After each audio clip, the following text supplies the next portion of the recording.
Good morning, everybody. Welcome to the Mayor's Monday Message for November 16th, 2020. I want to start off, I'm sure most of you are aware that the COVID numbers are going up very rapidly. And this past week, we had one of the worst weeks in the city since April, and the worst week in the county so far for the number of new cases. And we're also seeing in the county definitely a pretty rapid increase in deaths. So wanted to address that this morning. I got off a phone call with WellSpan that was an update on COVID for the elected officials. So Congressman Perry, Senator Kristen Phillips-Hill, our state representatives from across South Central Pennsylvania were all on this call. And it was an excellent update, definitely sobering and concerning. The WellSpan hospitals are approaching their capacity, which means they are going to have to start rationing back a little bit on elective surgeries. So it's another time, and frankly, if I was having an elective surgery, it wouldn't be the time I would want to be in the hospital right now. But they are reserving if you have non-elective issues like cancer treatments or they use one example, if there's a lump in your breast and you're concerned about breast cancer, things like that will be addressed immediately. However, some of the things like carpal tunnel or rotator cuff, that kind of elective surgery will be postponed for right now, or could be postponed. I'm not WellSpan. I don't want to speak for them on individual decisions, but this was the kind of stuff, some of the stuff that we talked about today. The infection rates in the area are up 400% since August. And the other thing that's a big concern is that you've probably heard on the news about the big spikes last week and this week. Well, the folks actually going to the hospital lag behind by a couple of weeks behind the number of cases reported.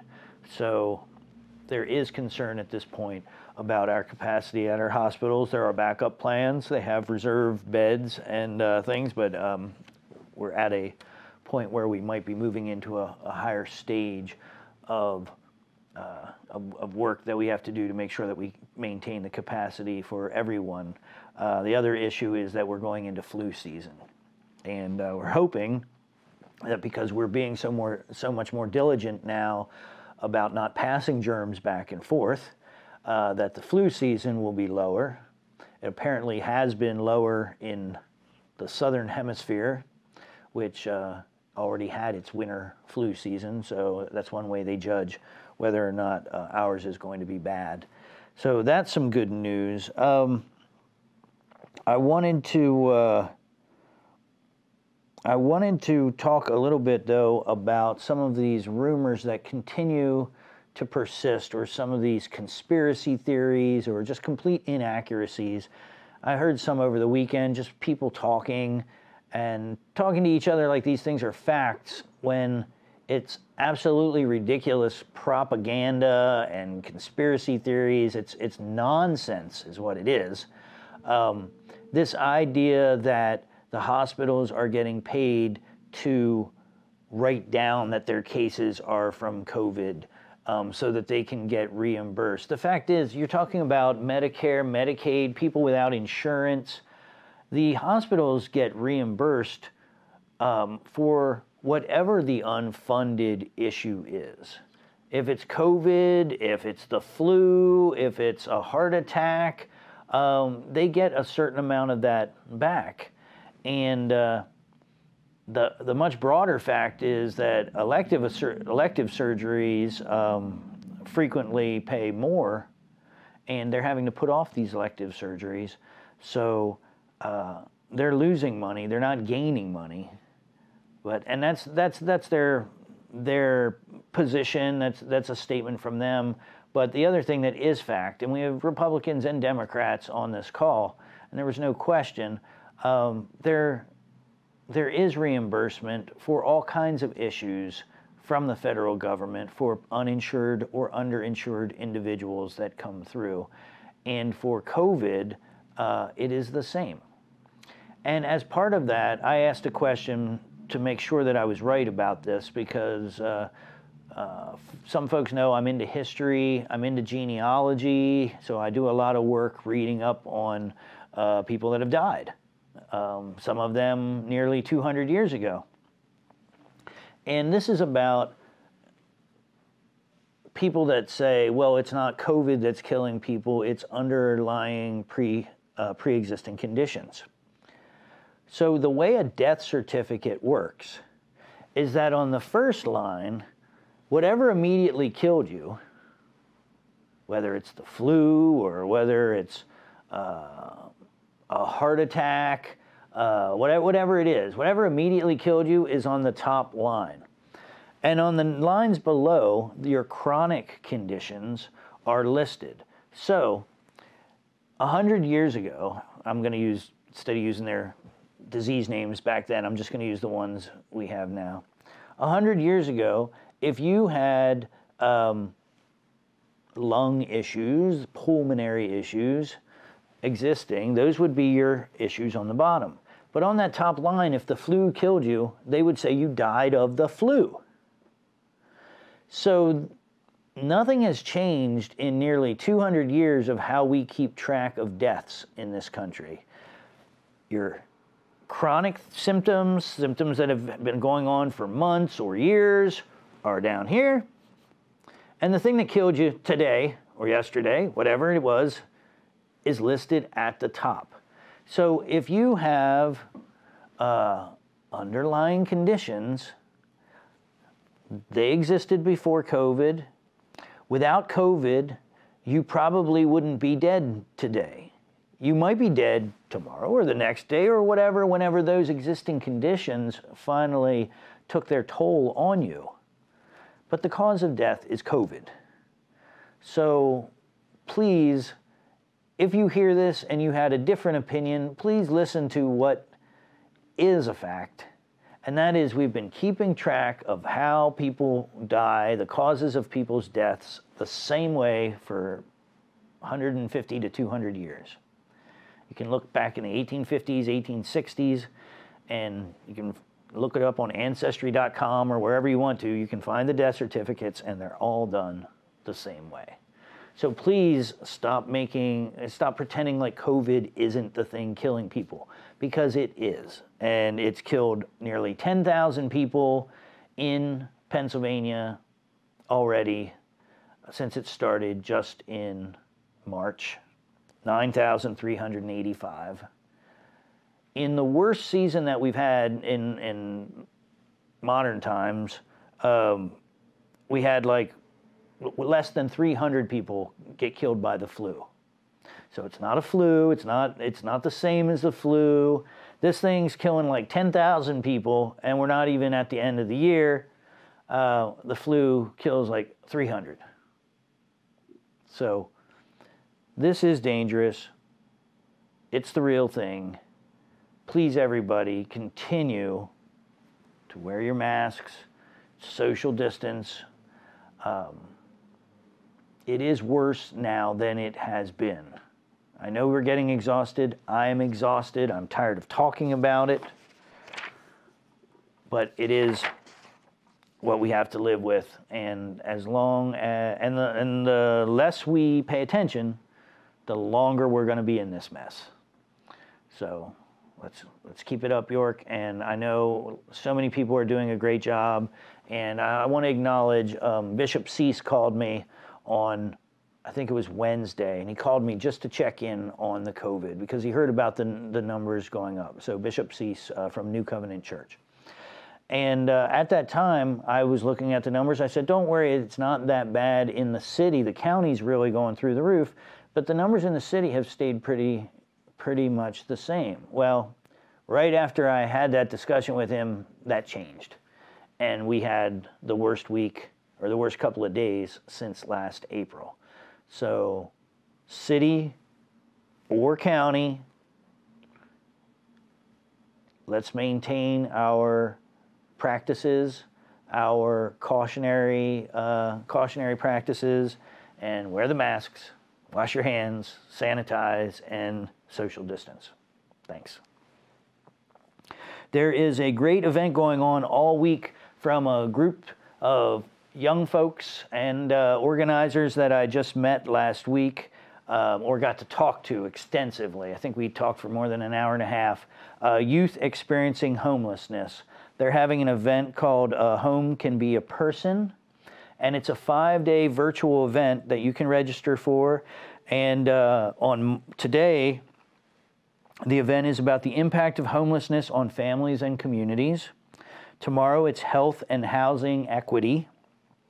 Wednesday, it is the mental health impacts of homelessness. Thursday, it's housing resources for the homeless. And Friday is the virtual student art gallery.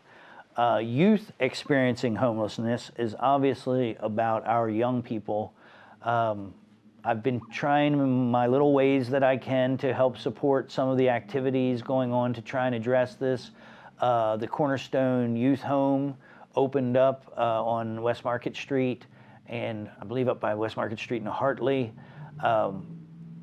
That was a great endeavor that addressed, and not to belittle the effort, because the effort is important, but addressed about 1%. I think 7 or 8 students might be able to live in that facility, but it addressed 1% of the problem that we have just in the city school district. 700 to 800 of our students are homeless. Now, it doesn't mean they're necessarily living under the bridges. It means that they're living in cars, that they're bouncing back and forth, just trying to find a place with friends and family. And the reason that's important is because without the stability of shelter, without the stability of knowing where your safe space is, you cannot, I won't say cannot, it is very, very difficult to learn. Studies have shown if you don't have food, clothing, and shelter, and I always throw in love, if you don't have those 4 things, then it's going to be very difficult for you to get to the level of self-actualization, of improving yourself, which education, of caring about education. So imagine that. We talk about the troubles that we have in the city of York. 10% of our students have very, very high barriers, obstacles to getting to that level where they can focus and concentrate on education. So when you got 10% of your population running around that can't even imagine that education is important, guess what kind of problems you end up with?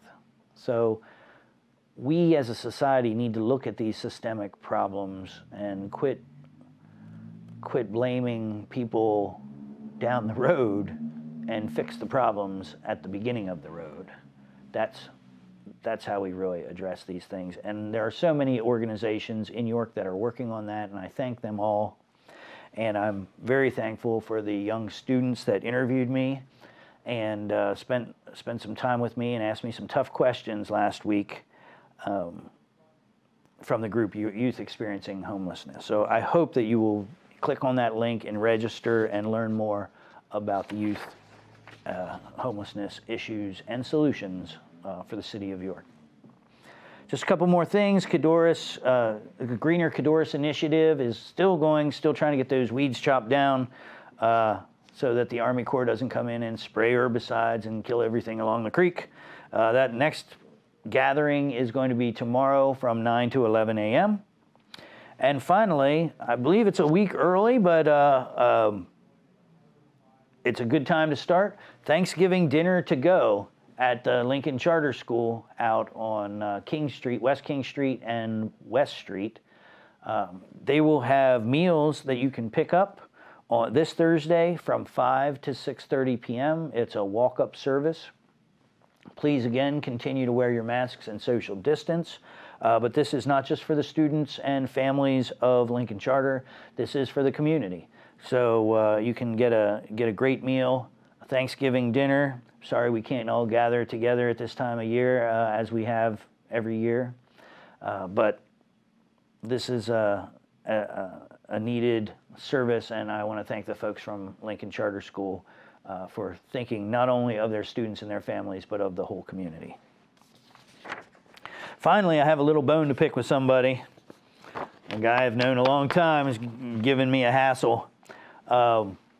Last week I talked about how difficult the budget was, and one of the things that I said was that we may not be able to fix as many roads as we wanted to. And the response from one sarcastic individual was, LOL, what roads are getting fixed anyhow, or no road, that kind of thing. I just wanted to share that we have been working and continue to work on roads just in 2020.